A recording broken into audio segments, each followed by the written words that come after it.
having me here. It's a real pleasure to be in Azusa. I use the bikeway and come up here all the time from Dierking. And I actually do have a dog in this fight. The only reason being is I have a daughter and soon-to-be new grandbaby living in Azusa.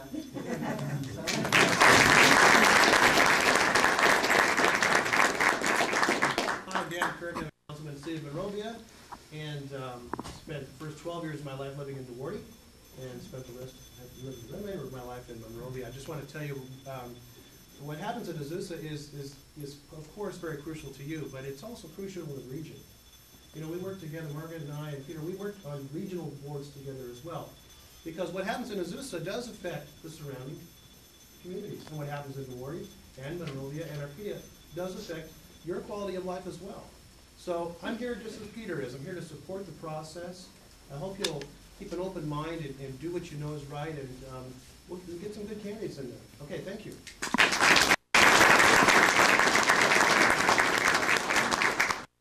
We'll begin with our opening statements. Mr. Rocha. Thank you, Riz. Thank you, ladies and gentlemen, for being here with us tonight. Some of you asked, who is Joe Rocha? Joe Rocha has been a leader in the city of Azusa for almost 40 years. 10 years as your city council member. 38 years as an educator, changing lives here in Azusa. 33 years as an adult administrator working for Azusa Adult School. Married to Linda for 40 plus years, father of 4 grown children and 14 grandchildren. Born, raised, and educated in Azusa. Lifelong resident. As you can tell by looking at my colleagues, I am the old guy here. I'll be 62 next month. Formal education, Citrus JC. With a BA, a life teaching credential, a counseling credential, and a master's in administration from Laverne University.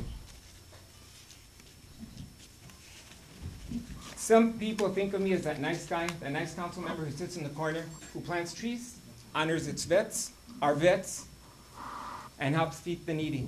But there's more than that meets the eye. I can assure you that I support responsible growth only if it is balanced with quality of life issues and environmental issues. Every time I make a decision on the dais, I ask myself, is this good for Azusa and Azusans now? And is it good for Azusa and Azusans in a future date? If it's not, I don't vote for it. I will not support it. And that is evident by my voting record. 2 years ago, when we were at the forum, Councilman Hanks, Councilman Carrillo, and myself, Linda De La Torre asked me a very important question. She said, Joe, can one person be responsible for the passage of a project? And I answered Linda at that time, no. It takes a majority of the city council to pass any development or project here in Azusa. Don't be fooled by people who say that they are solely responsible for the projects and the success that Azusa is enjoying now. The foundation was laid a long time ago with former Mayor Cristina Cruz Madrid, Dick Stanford, and others that came before us. So not just one person, it takes a majority of the city council to get anything accomplished in Azusa. We can decide for a project to go forward or a project not to be accepted. I have been part of that council majority.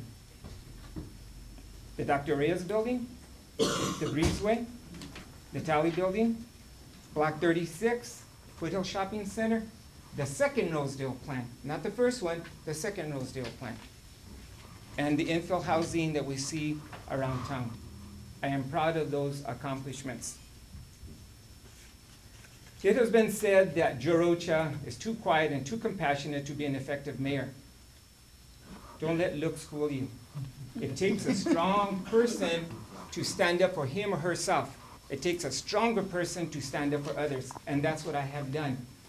There have been some quality of life issues that my colleagues chose not to confront. I did, because it was the right thing to do. The day labor situation said it cannot be done. It cannot be done. We did it in a humanistic way with love and compassion, and they have a much better place where they exist now, where they're able to secure